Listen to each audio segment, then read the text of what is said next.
Hello, folks. How are people doing? Seems like we're. Why did my. That was interesting.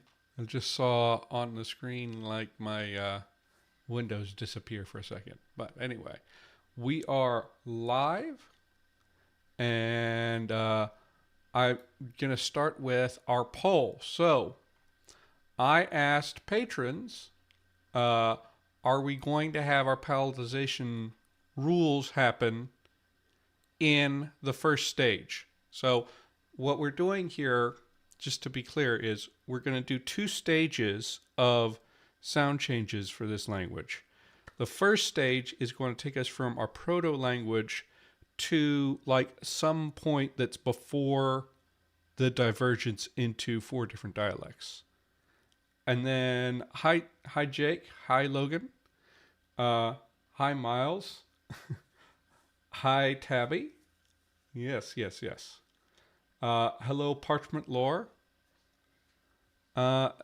Anyway, so we have that first stage that takes us up to that point of divergence, and then we probably will do some like morphology and stuff for that point, and then after that, we're going to jump to the divergence into the four different dialects.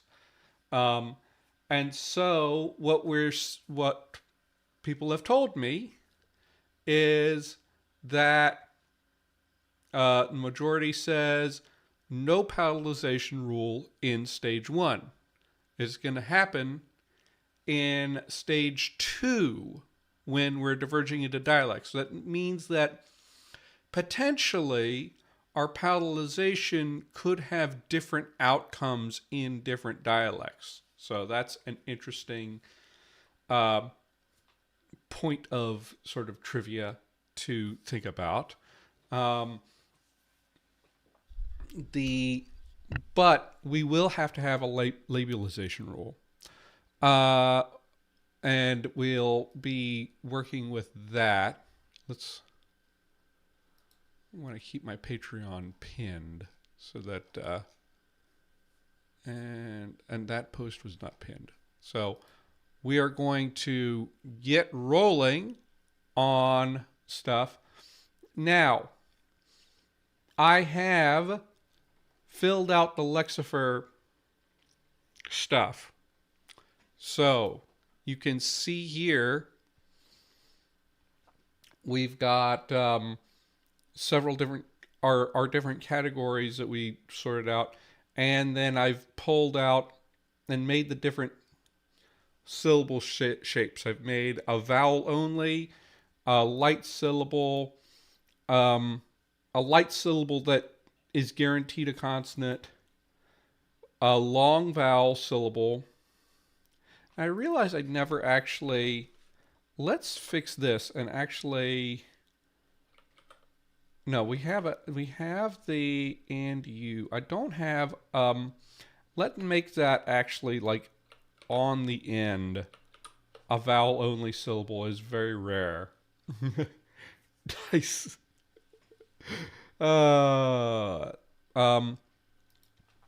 then like if we generate some words,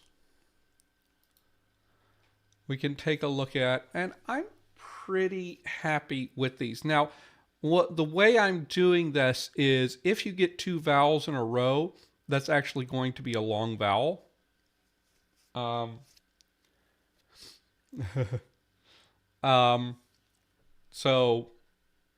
this oo, this is a long oo, right? I did some, but bodut, plapia, Petty, Tipoi, Dide, Debbie. You know, we could do some consonant harmony in this language. That's something we could think about because we do have alveolars and retroflexes. You can do some consonant harmony stuff. Tetug, tetug, Kadib, Kadib, Kadib, Kadib. Yeah, it's so hard. Thankfully, we are going to kill the three-way distinction today. But it is really hard to like sort out and make my mouth correctly do a three-way distinction. It just doesn't work. Yeah, roots can be 1 to 2 syllables. It's much more likely for a one-syllable root to be heavy.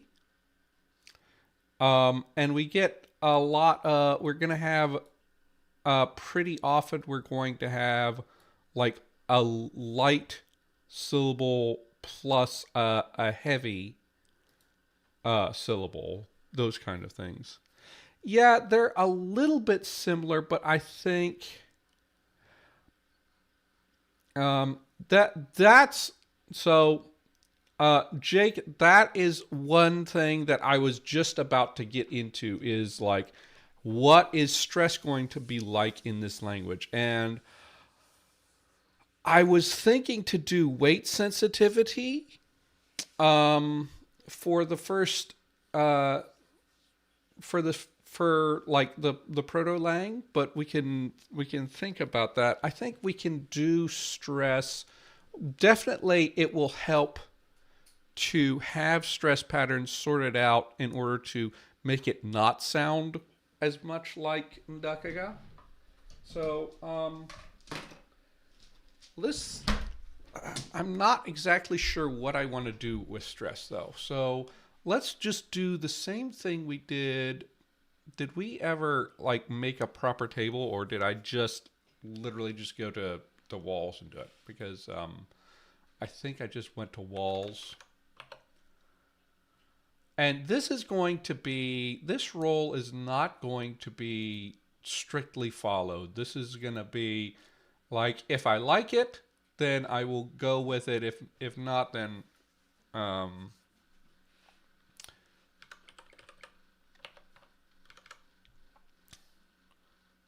yeah.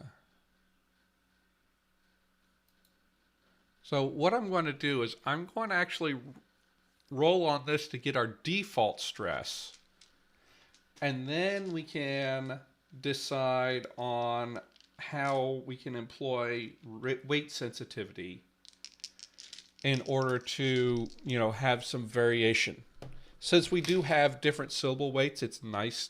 Weight sensitivity is a nice way to have a regular, an actually regular stress system that's still like interesting. So I don't know if you can see that because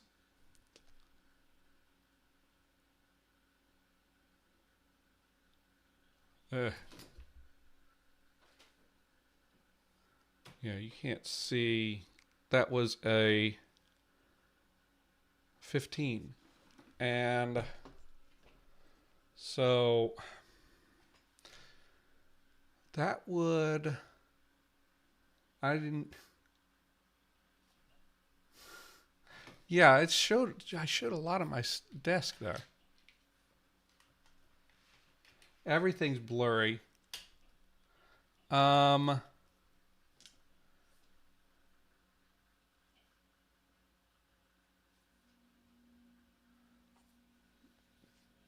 What was I? That would end up with initial stress. No, I'm not going to do initial stress. Let's go. Let's sort these.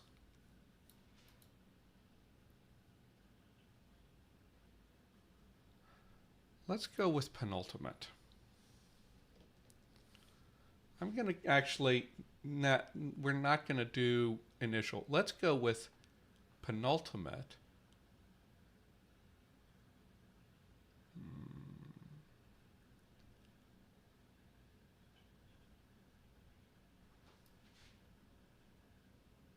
Yes.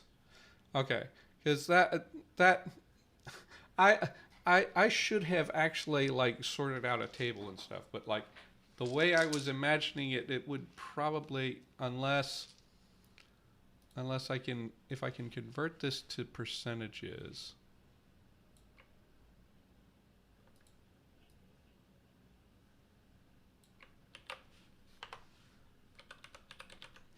That was a 15, right?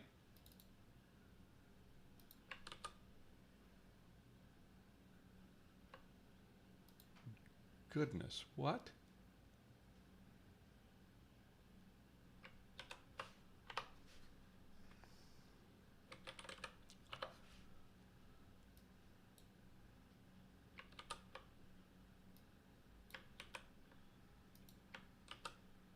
Yeah.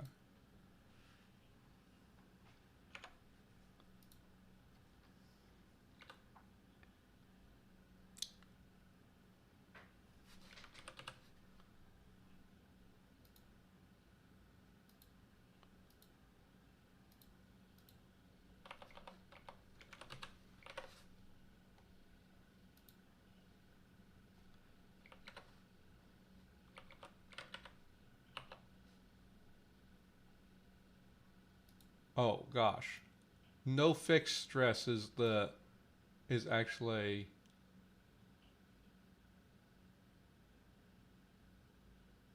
yeah. Yeah, it would have wound up at no fixed stress. So let's actually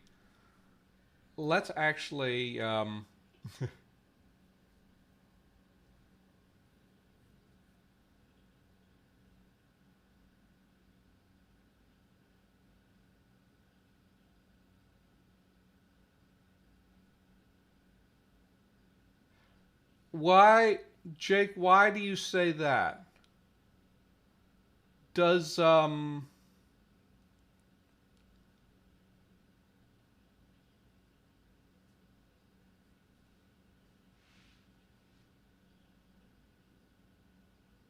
yeah, this so it would be no fixed stress, but the thing is, like, for walls, the no fixed stress category is a little wonky because I think it actually includes a lot of weight sensitive situations. Um,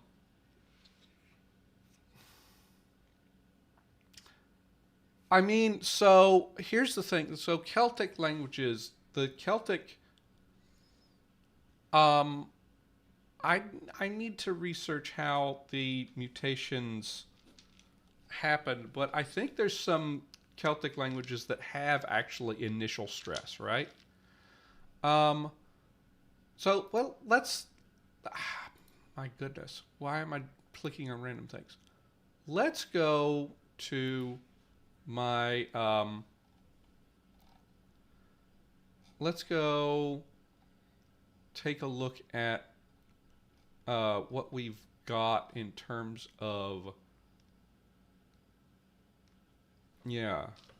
Yeah, so the thing is, like, lenition is more likely to happen in an unstressed position, but it doesn't have to be unstressed, right? Um, so it's not necessarily a big deal, but we can take a look at, let's take a look at the roots that we're getting with Lexergy. So if we went with, we'd end up Bodut, Plapia, Peti, uh, Tipoi, Tipoi, Di, Dipoi, right? Dide, Debi, Tapit, Tedug, Gadib, Kia, Ipu, Ibu, Ipu, Itlu, Iku, Ipui.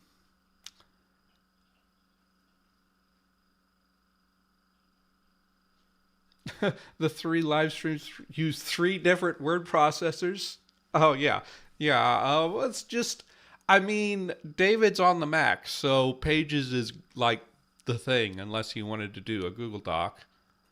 And then Jake and Miles are remote, so Google Docs is the easiest thing for them to use, right? But me, I happen to have an Office 365 subscription, so I'm just going to go with the Word.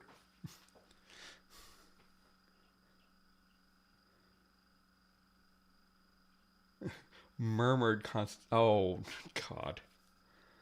Yeah, Hindi is four-way. I can't do a four-way.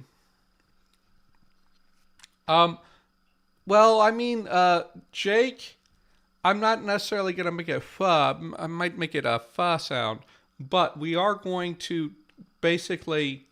I'm thinking all of the aspirates are just going to become fricatives, just all the time, all day, every day. We can work on figuring out different things we can do there. So here's the thing. So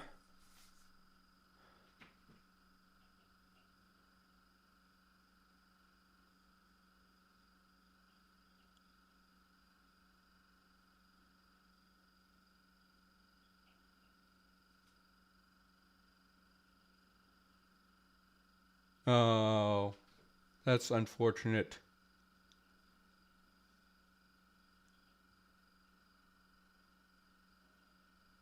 That's unfortunate, Jake. Losing your access to Word. You lost your access to the library is probably the more uh, concerning thing, right? So,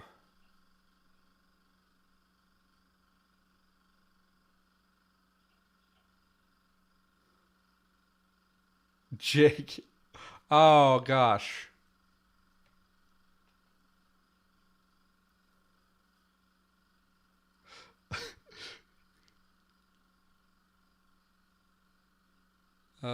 Yes.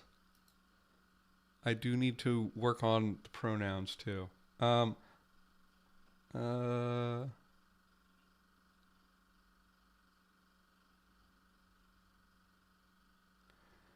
yeah, there could be stress systems that are so unstable.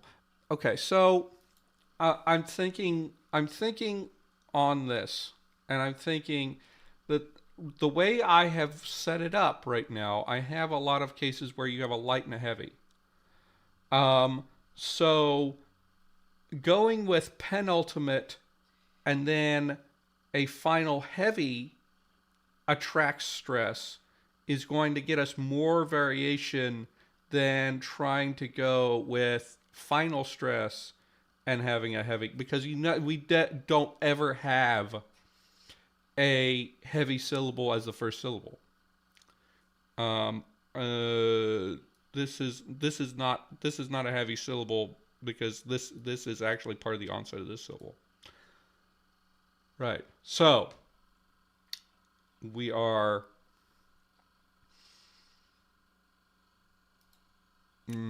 we are going to work out. So let's go in and sort of fix that in place now. So here's what we're going to say is,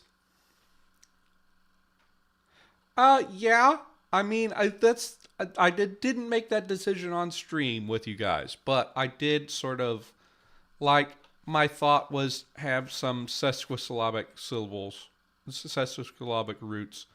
So you have like one mora and then two morae. Now, something we can consider. So, stress is penultimate,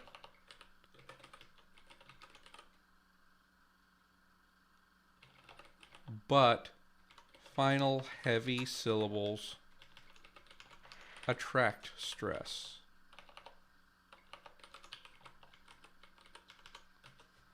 Now, there's some things we can do with that.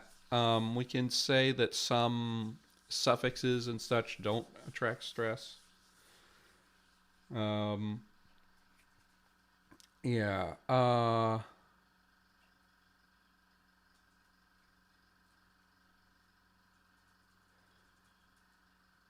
Yeah. I was thinking about, okay, so when you decide, okay, heavy syllables do a thing, right? Then you have to say heavy syllables.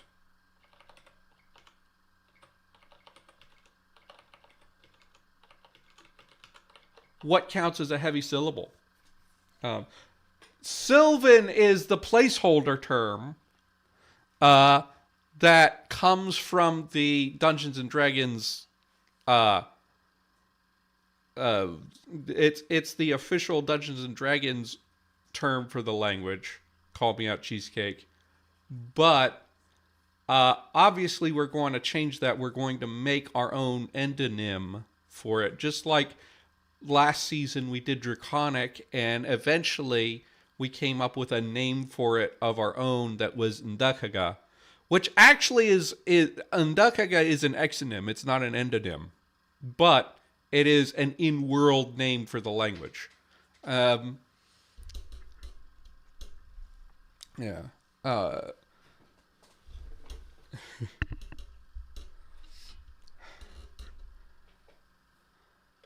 um, Parchment lore, that is a very good question. And here is what I will say. Whenever you're saying, does this need to be evolved or justified, or can I just have it in the protolang? The answer is yes. The answer. So the question: does that need to be evolved, justified, or can it just be baked into the protolang? The answer is yes. The thing you have to think about is it is not, we do not know the initial state of human language. Okay?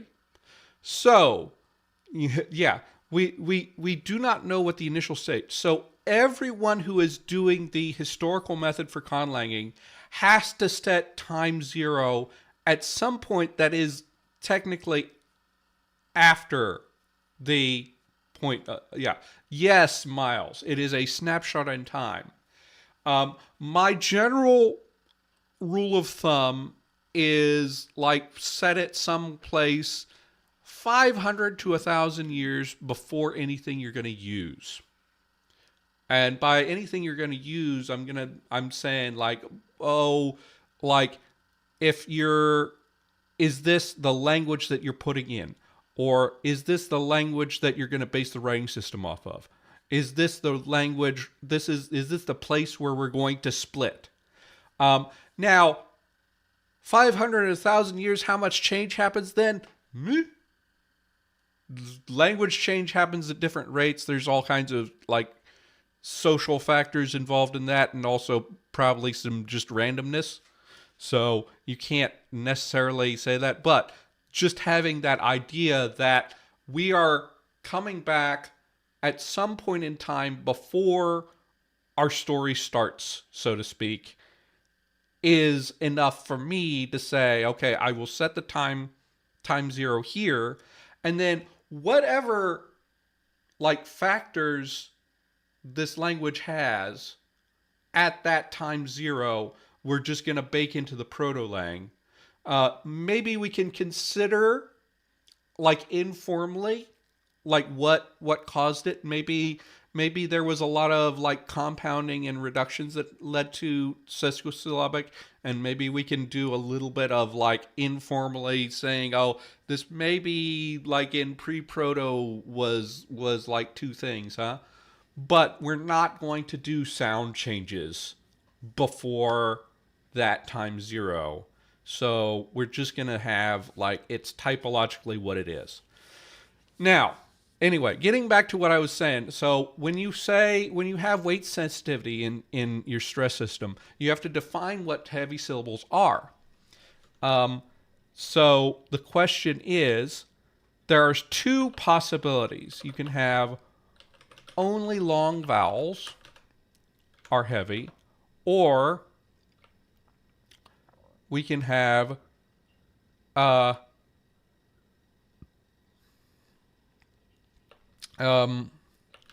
short vowel plus coda. is heavy. And it matters what you do here. Now, the thing is, with the existing structure that we have built up, it's going to make the most sense because we sort of decided that we would have a restriction that you can only have a short vowel before a consonant. So that is implying that all of our coda consonants are moire. You can also restrict to different classes of consonants. You could have like only sonorants count as a mora.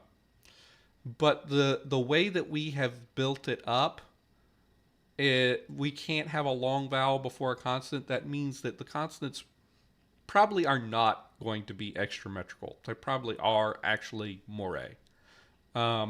So I was thinking about making this a choice, but I think it really only makes sense to have heavy syllables can be long vowels, short vowel, plus coda. But you can make different choices in different languages. And I encourage people to explore languages where that's not the case, where a heavy syllable is only long vowels, or where you restrict what codas can count as a heavy syllable. It's an interesting thing to work with. That's another thing. Like, we've decided we have long vowels at time 0. Where did those long vowels come from? Well, I mean, I could maybe restrict my codas to sort of say that they came from coda consonants, but I don't know. I'm not going to do sound changes about it. I know that much. So, so now we have the possibility to put two vowels together. What does displaying the generation steps mean? Oh, okay. That's cool. Okay, I don't need that though.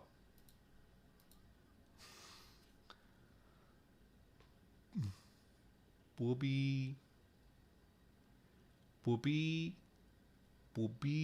That's not. That's a funny.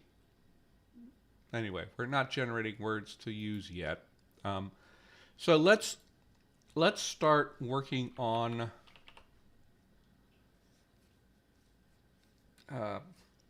So stress is penultimate. A final heavy syllable will attract stress. We can also, as we build up our inflectional system, that can also end up affecting stress. So we want to be aware of that.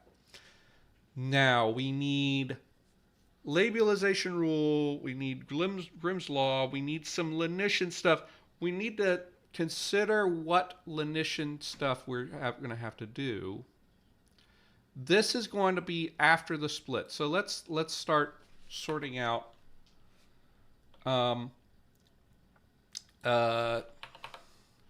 stage 1 versus stage 2. And our palatalization rules all happen at stage 2. The Q to P is going to be the very first thing that happens in stage 2. And then we have labialization.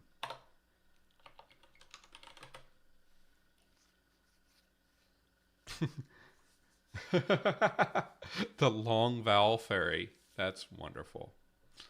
Oh, goodness. So let's look at our labialization. So what are we going to do for that? So let's start generating. Let's generate some words and look particularly for. Let's just go.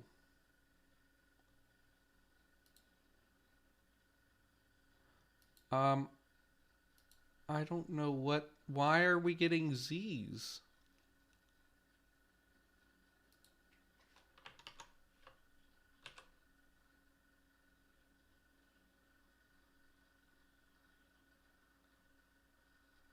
Why did I, what did I do?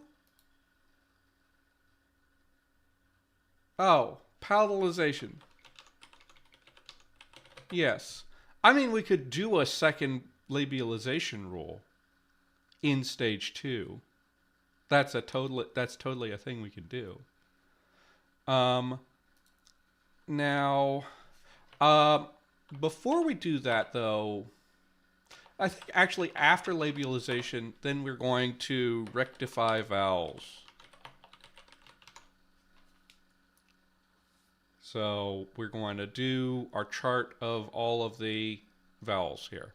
So let's quickly just jump in and get the labialization rules set up. So my idea for that is what we'll have is consonant plus W, just a very simple thing.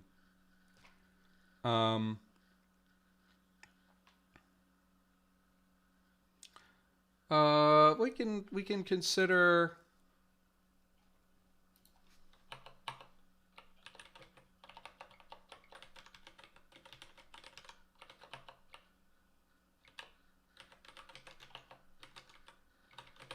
I'll just consider that as a possibility at some stage, right? So the very simple consonant WV becomes labialized consonant V, right?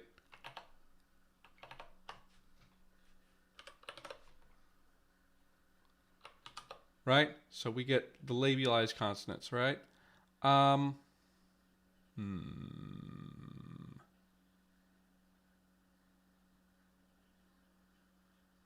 Now, here's the thing. We at least need this to happen to the velar, particularly to these velar stops, right? Which I think that's all that I can get to have that, right?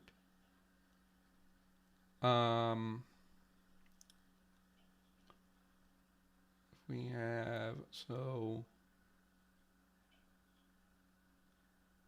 yeah, there has to be an obstruent in order to have an approximant occur.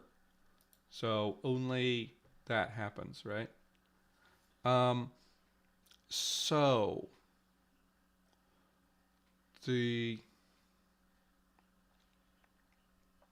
we'll have to do something with cases like this.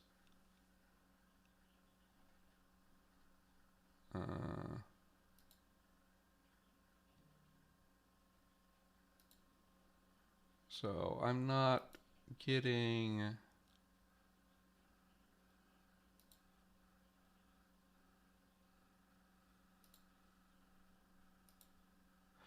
Where is the Z coming from?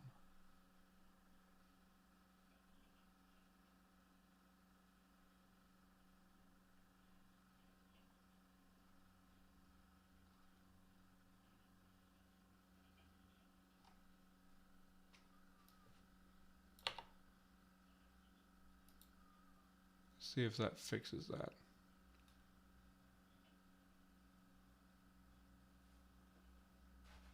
So, okay, so here is the thing that I will say. Here's what I'm going to propose for labialization so that we can sort of get through that and sort out. So the question is,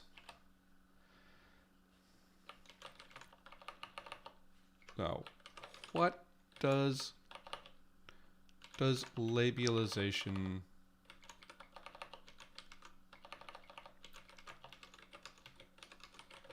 apply to? So let's make a table.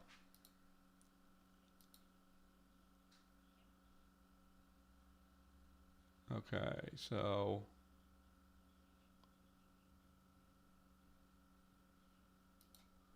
let's come up with some different words. So let's go. We have que, Yeah. Que. Let's que. Mm-hmm.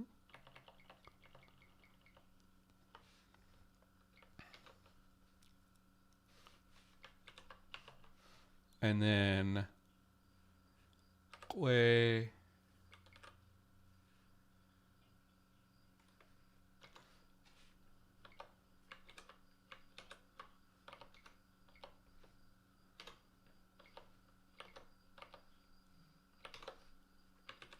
And pue.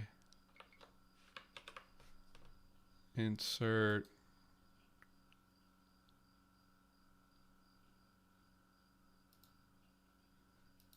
due. We could just have it apply to everything.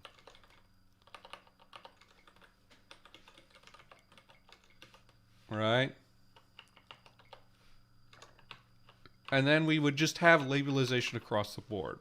So we'd have que.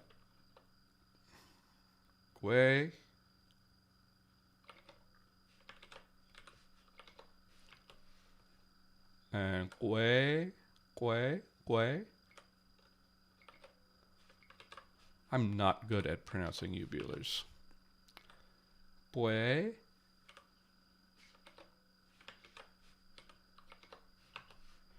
And due.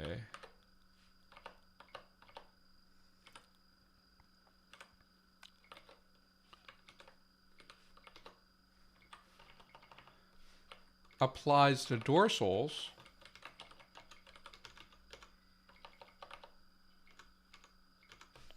So we end up with this, but these stay the same for now. We can always do something different, like say it disappears after a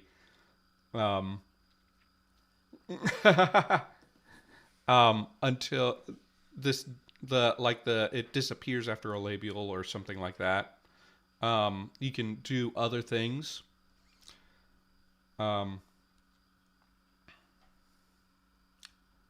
Does Latin have a distinction?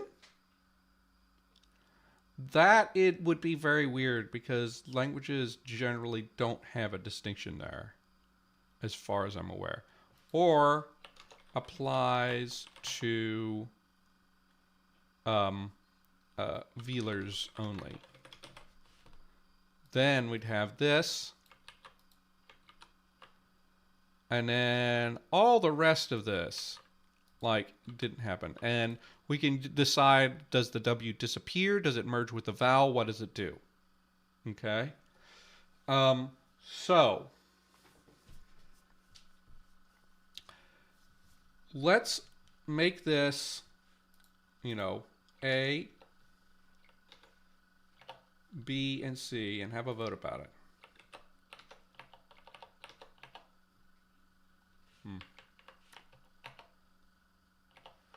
I don't like that.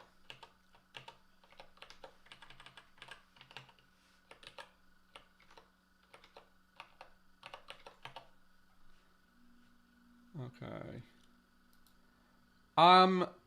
That would surprise me if people can point to that and tell me and show me, because I read a paper that said that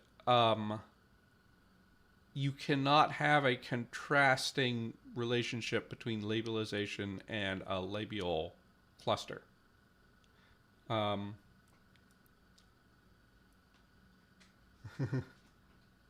Oh, TW to KW? That's an interesting thought. So we can have, we have A applies to all obstruents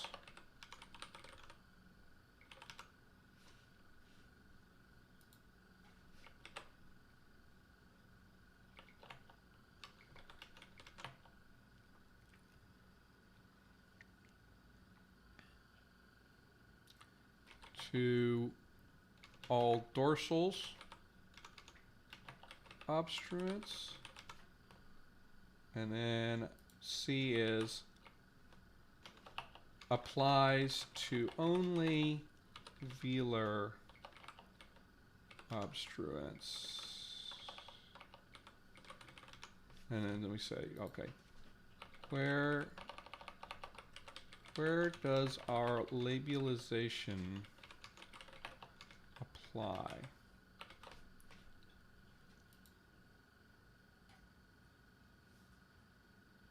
Can I vote in these? I cannot vote.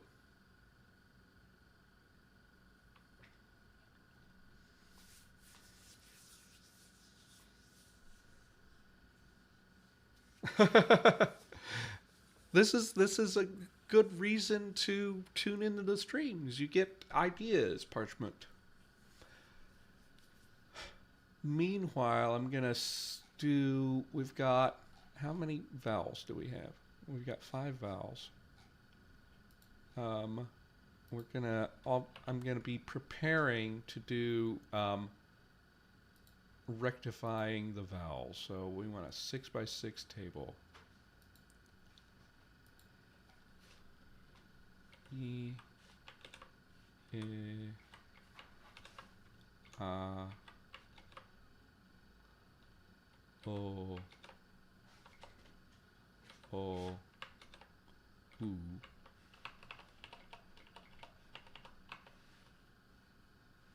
E, O, U.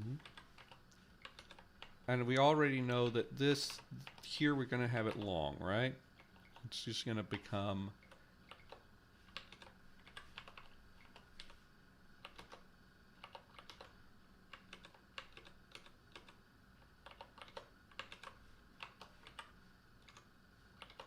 for now.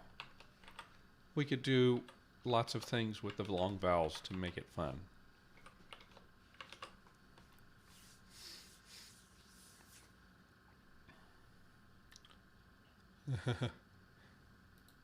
And then, okay, there's still some people out if you want to check things, huh? Well, I mean, sort of. I think this is more like a way to deal with it. That some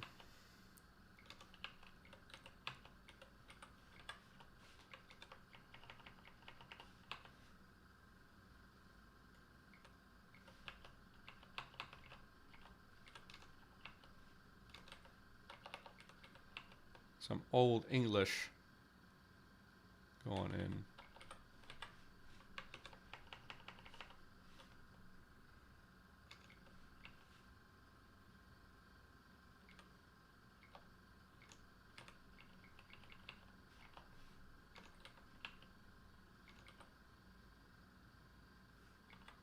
Yeah.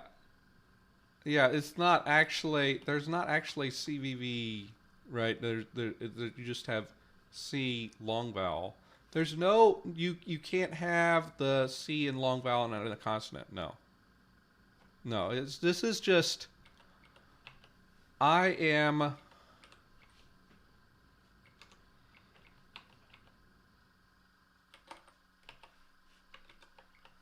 and this maybe merges there.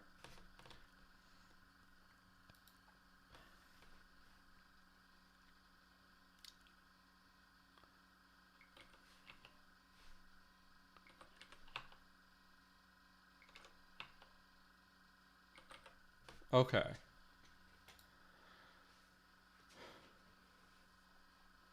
So we're not necessarily saying that this is just kind of a way for me to produce the diphthongs without just deciding them at time 0. Um, it's just sort of a roundabout way. We can sort of come here and we can decide like what diphthongs are acceptable, and then what do we do when these other combinations end up coming up, right? Let's see how we got a few more votes out. I'll give you guys 1 more minute on the votes. You guys probably are delayed a little bit anyway. So, and then we'll decide.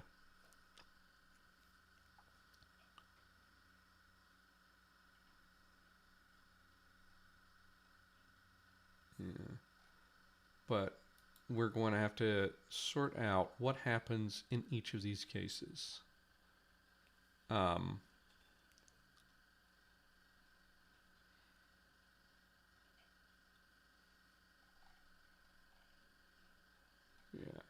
So.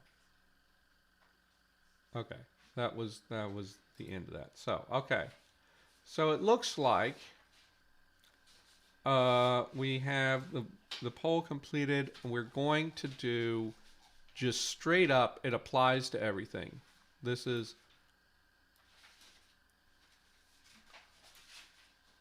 the one we're going with. So this, and then this actually sorts out as the rule. So what are we going to do here? We have to think about, okay, we have a long E, we have a long E, we have a long A, we have a long O, we have a long U. Okay? And basically, so I want to be clear. This particular thing, this particular construct I'm doing is somewhat artificial. We might be able to say, oh, well, some of these were just straight up diphthongs in the initial language. But what I'm doing here is I'm setting up so that I can generate just with two vowels together, and then I just let my diphthongs shake out from diphthongs and long vowels just shake out from sound changes. Okay, I tend to conceptualize a long vowel as two vowels in the same rhyme anyway. I often like to romanize it as a double letter, but in this case we might end up going with macrons, just for clarity's sake. But yeah, this just a thing. Now, some things to consider. We can end up with like scenarios like where we have yo, right? So just straight up turning this into always becoming yo will probably just erase some things, right? Circumflexes. I don't know about using circumflexes. Circumflexes are something I would generally use for a tone, I think. So, but it's a possibility. So let's start out with, what diphthongs do you guys think we should allow? Like, should we allow an A and an I? Like, A, I, oi is kind of uncommon, but we can have oi. Get an ow, maybe an AU, or an AO. Which ones do you think we should just allow to be, and which ones should we merge into something else?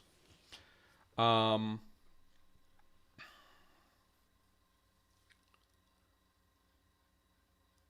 thinking,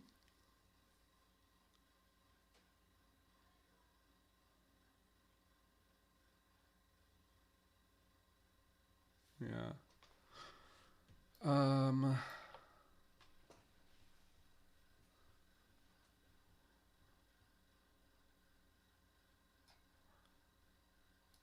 I kind of like these two becoming interchangeable. So we merge, do that. We can do this. Let's make everything centered.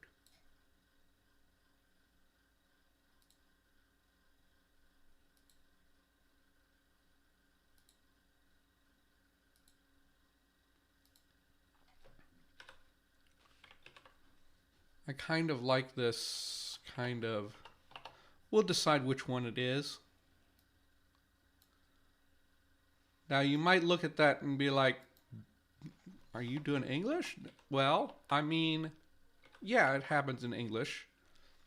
Um, it's, but that doesn't mean it's bad. You know, sometimes I do take inspiration from English when I'm doing my conlangs. The key thing is to know what things are present in English and what things are actually weird about English versus not weird. This sort of thing, like these. I mean, Mandarin also has the thing where they don't have the long, but they have the diphthong. Um, in that case, it is formed differently than English, I think, but it is converse if you dare. That's a good note to keep in mind. We can think about that. I think one of my initial ideas was to have a lot of like um,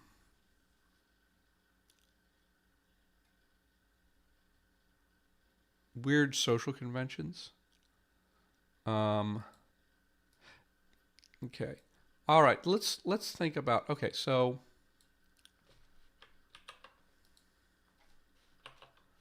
okay, I want to uh, do this one for you. So I and I,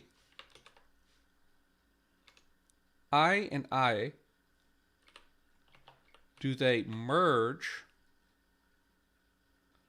to I, or do we get becomes I and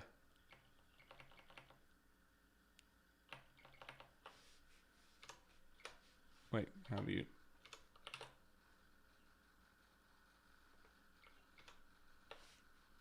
goodness.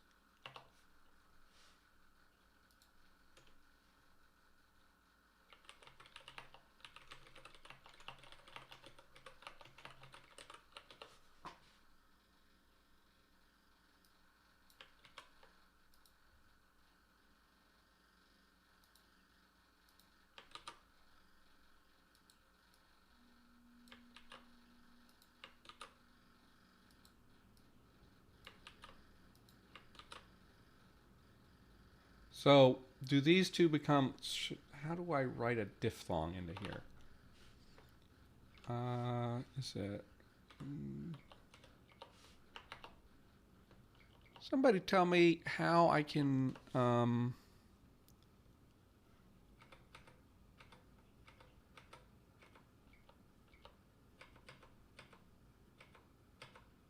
okay, I think I just go with and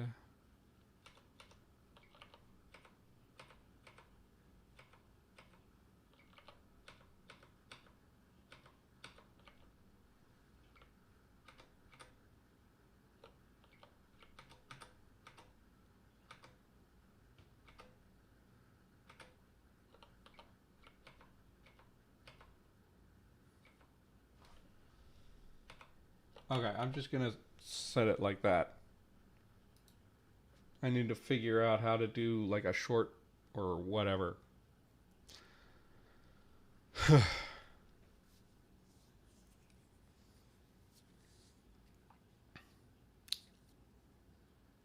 Logan, the English middle voice. I need to figure out what exactly you're talking about with English middle voice.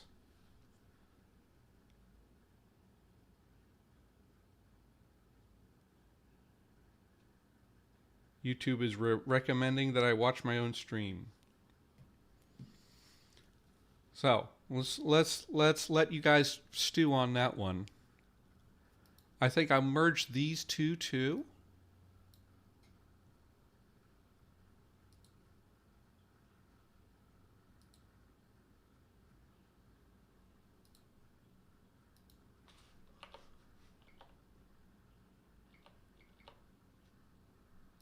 And merge that to ooh. So, and right there, we can start to form a principle that like somehow the first vowel is dominant, right?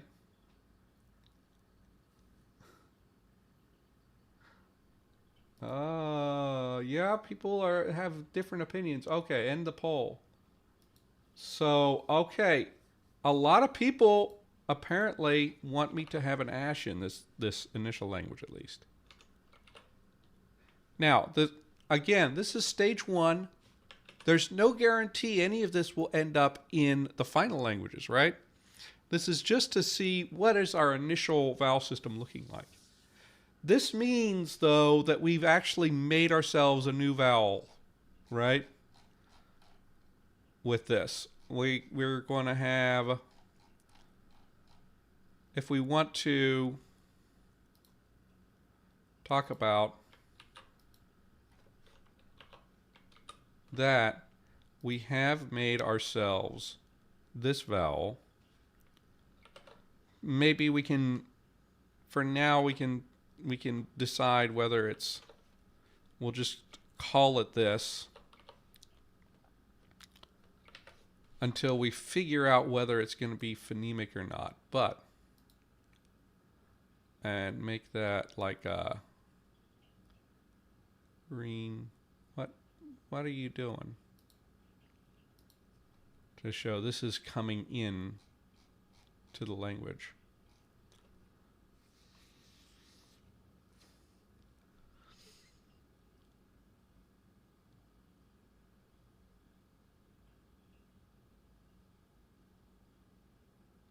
Oh, goodness. That's an interesting thought. So if we're doing this, then does this become ah?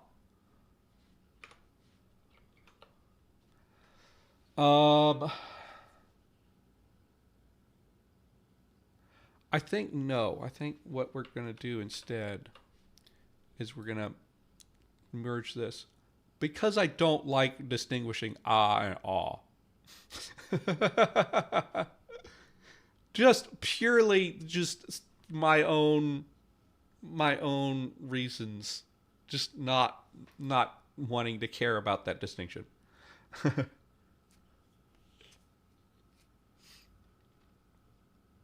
Mm-hmm. Yeah.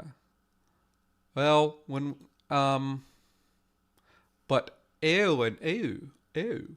Ooh, goodness, what happens there? We have to think about. Oh, oh,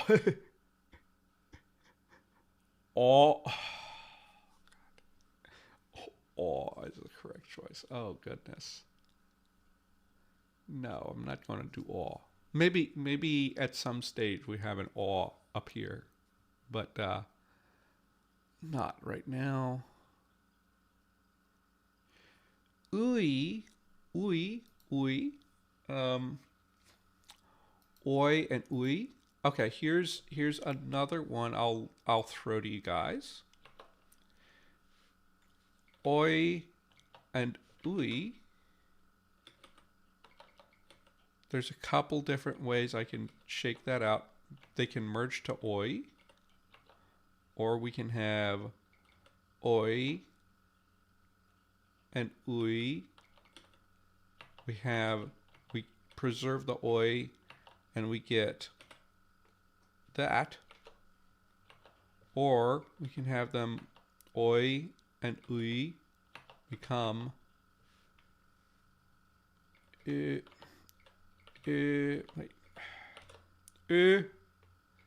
and e.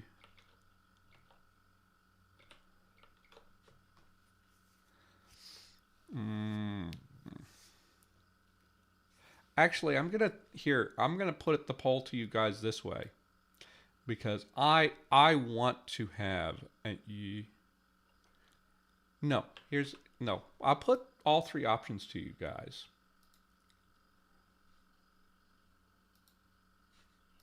And that will inform how I do other things.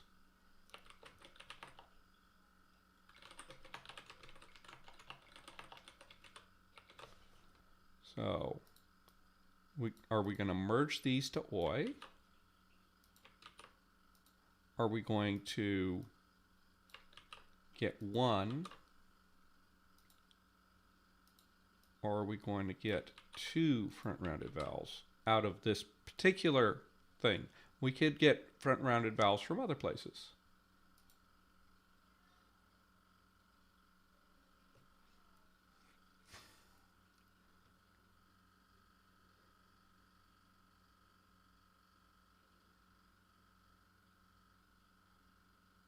Oh, goodness. Front-rounded breaking to we and we.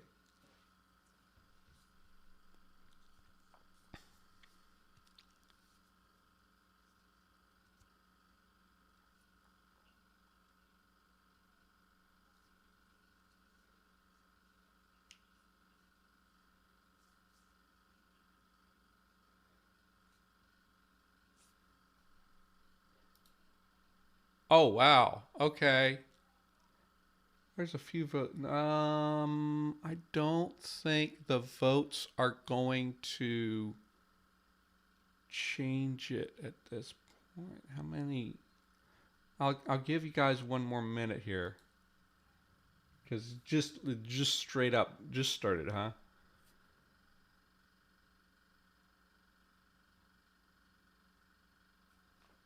Yeah.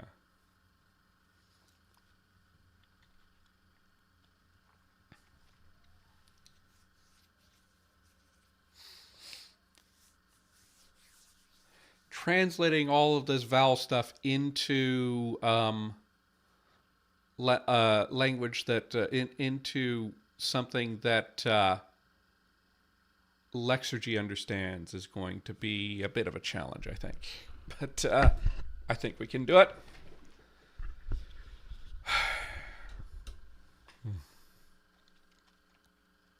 Front-rounded breaking.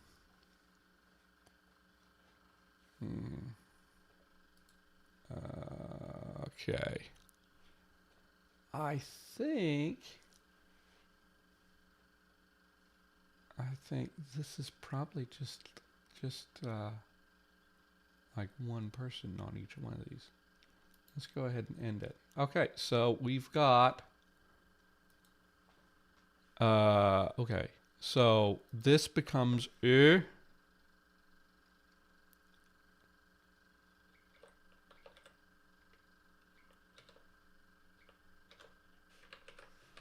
this becomes e.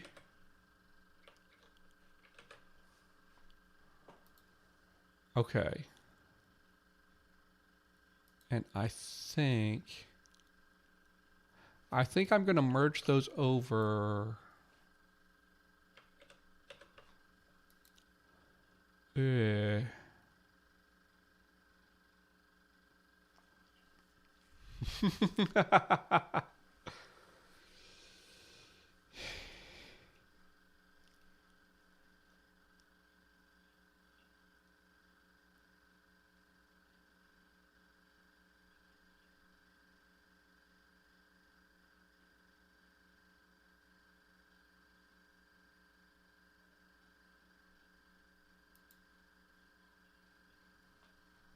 I think what happens here is this becomes yeah. ia. This you get a schwa. Ia, air.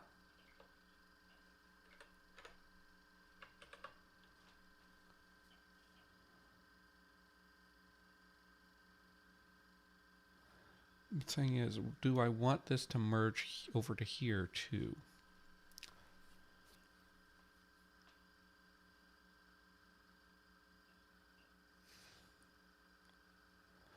Okay, so yes, because what I'm doing now is I'm saying that like the first vowel is stronger.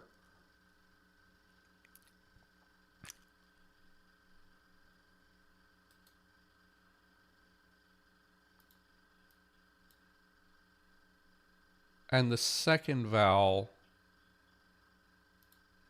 sort of ends up losing out.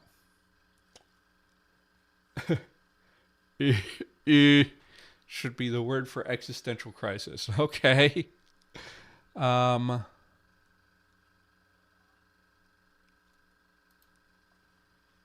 we can, let's merge this. Yeah and yeah.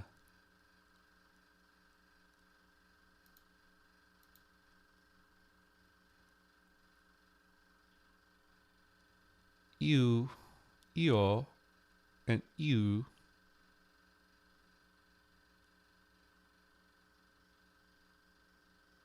Io, io, io, io, io, io. You know what? Let's just have a fun party here. Just is ia. It's all ia. You and o.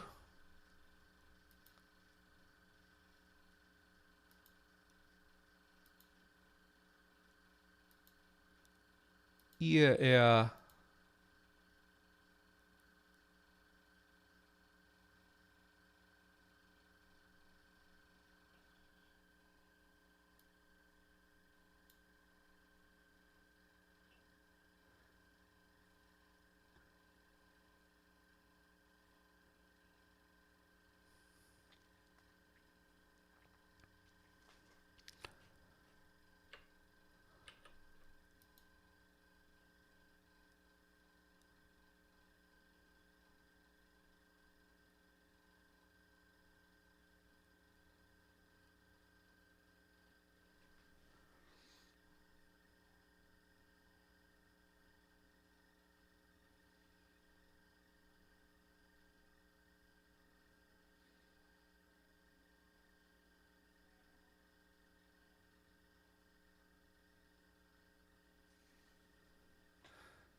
Probably not going to use a percent symbol.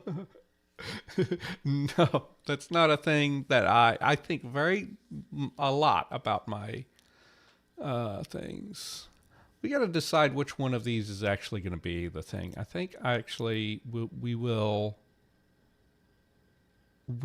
actually make it the diphthong.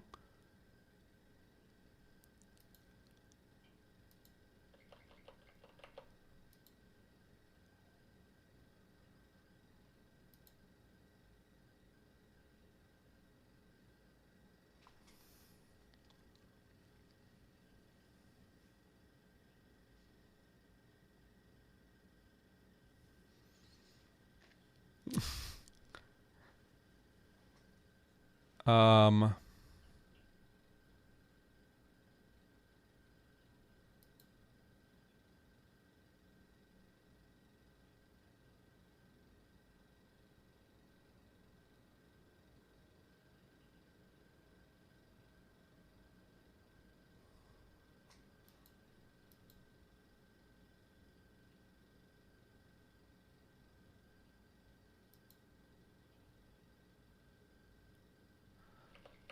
I'm going to say that these two merge to ew. Why did that happen? Ew. And this becomes another E.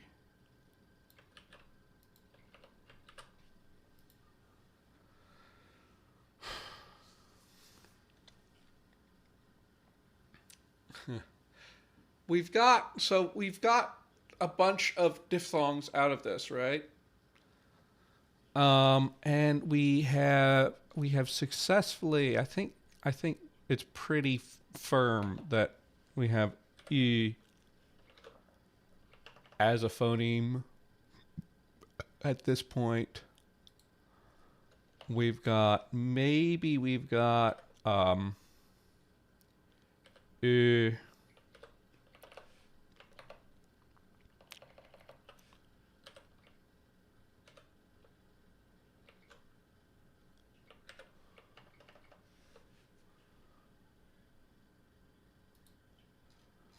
and what else did we produce there?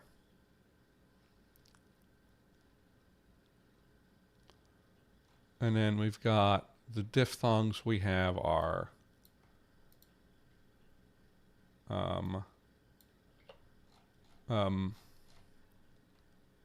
so this becomes a diphthong.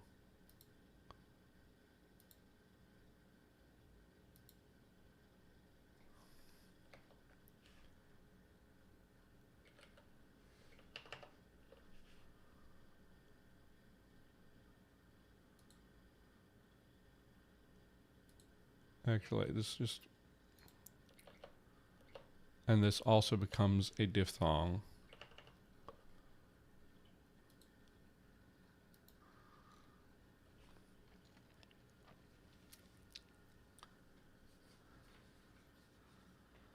Yeah.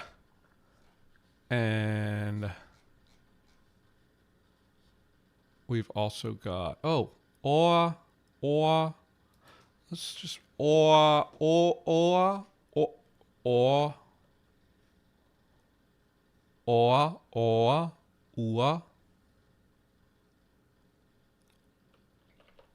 This becomes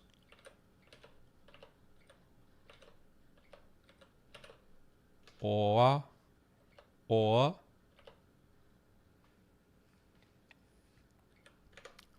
It's actually giving kind of British English vibes right now for me. Ua.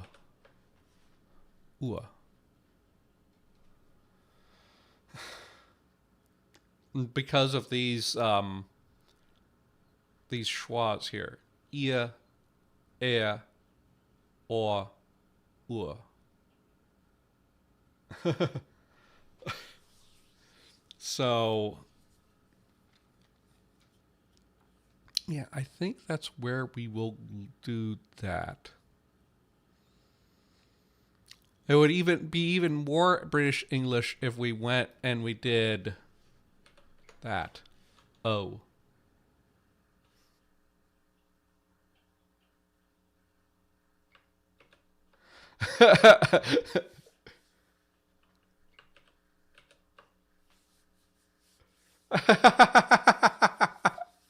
It's all quite non-erotic.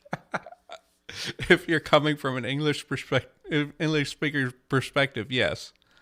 But I mean, it's like these things can like eventually become just straight up long vowels. One thing when we're doing, yeah, when we're doing the dialect splits, having a weird vowel system like this is really great.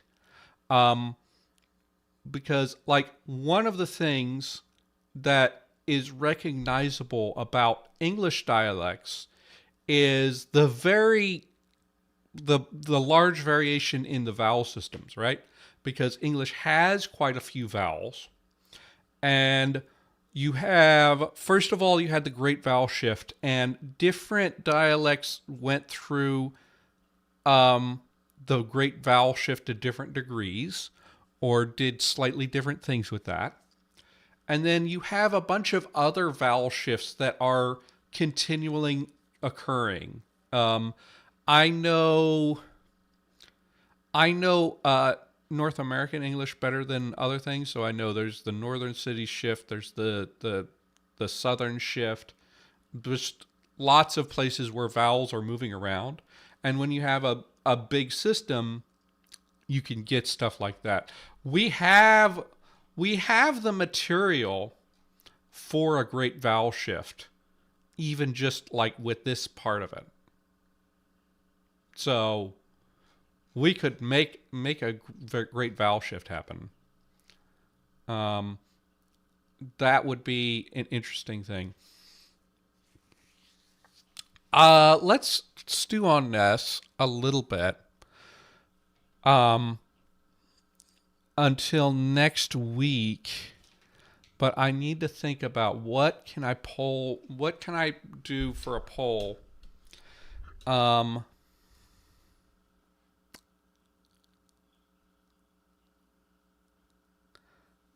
you got the weird Scottish o, the o.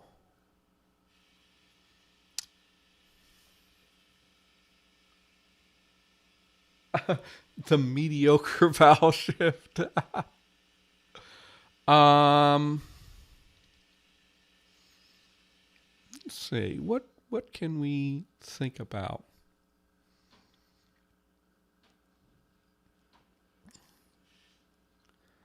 Sometimes it gets out of hand.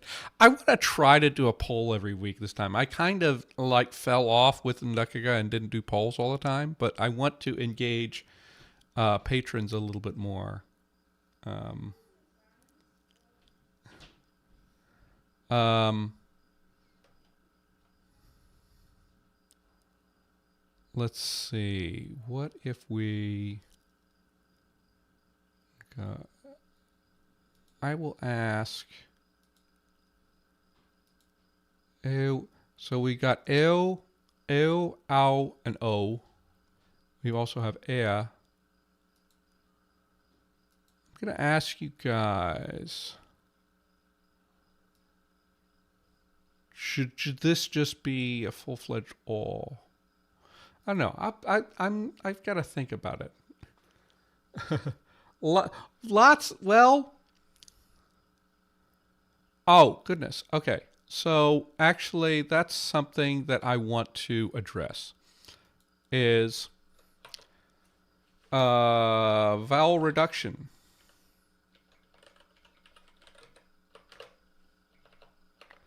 So let's think about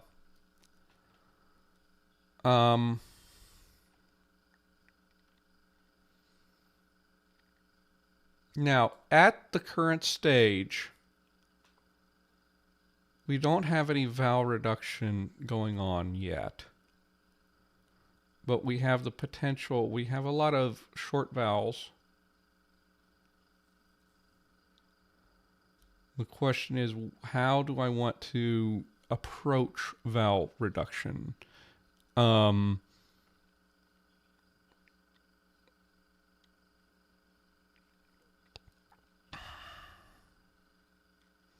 Yeah, actually, that's the thing. Like, we've gone we've gone we've gone sort of an Englishly route where we end up having more long vowels and short vowels too. So, what do you say? I'm gonna have a poll about how the short vowels get reduced when they're not stressed. And I will think about exactly how to present that. And I think next time we're probably going to like have further developments on this system that will like possibly change the length distinction into a quality distinction. And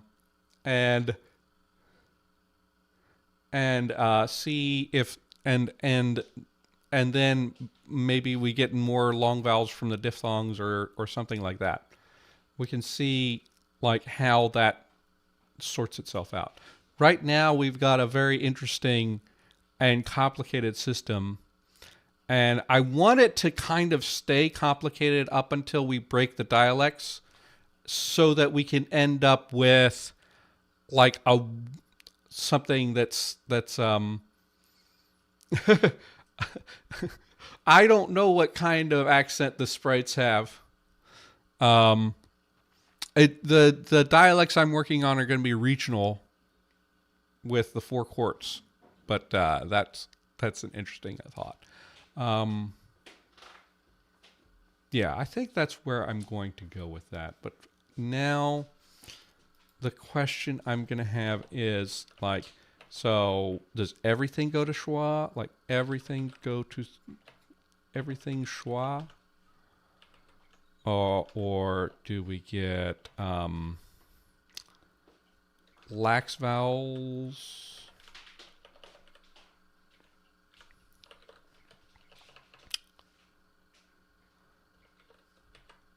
I can drum up like several different systems that would arise from different kinds of reduction going on. If we reduce every single vowel to schwa,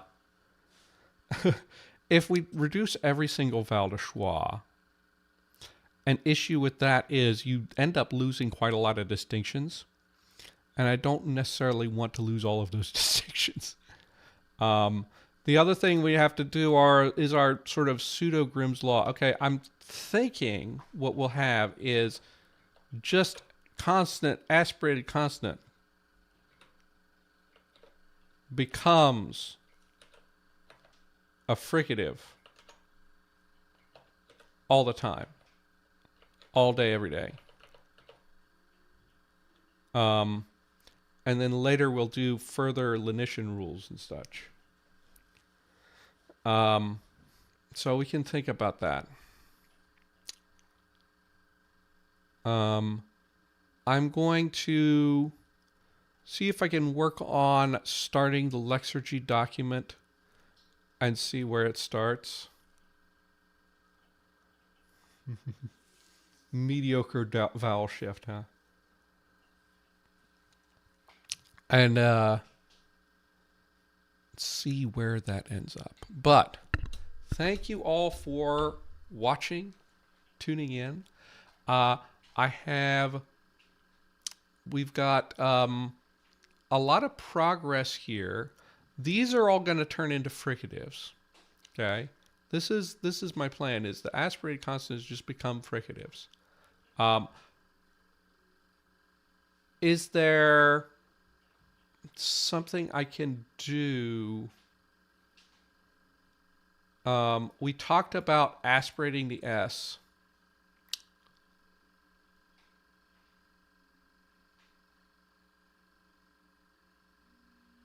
So I think the key to that is like, when this happens, what happens to the S? Does that become something else first?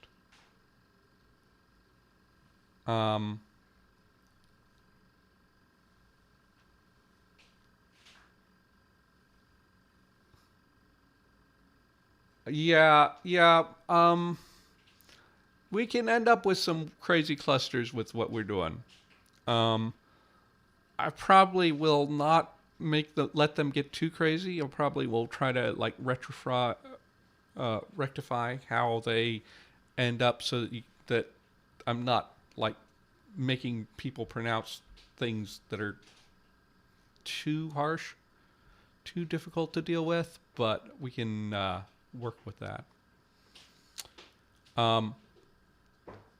A lot is going to ride on how all of this shakes up in the different dialects. And then, when we go to coinization, like how I actually turn that all into one language that can get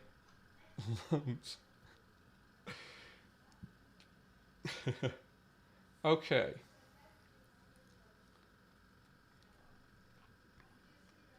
Yeah.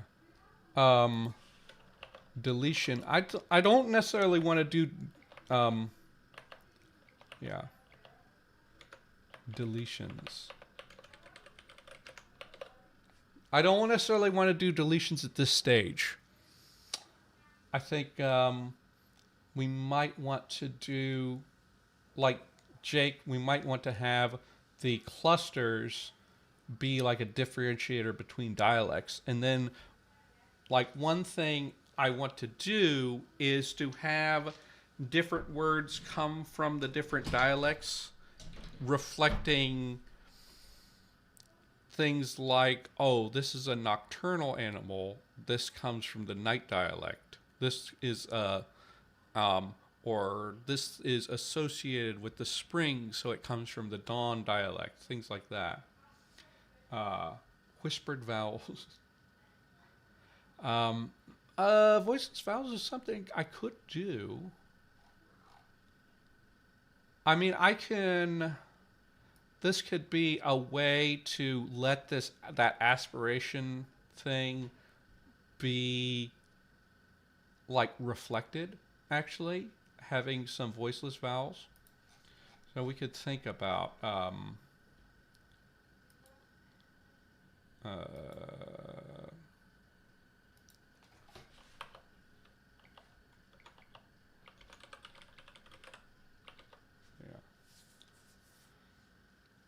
yeah. Haggis. I don't know where haggis would come from. Um, I want to know, is there, why does my,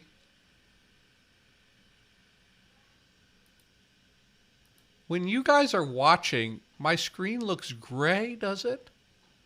I really want to know why that's happening. Because that's weird. But anyway, yeah, I will make up a poll.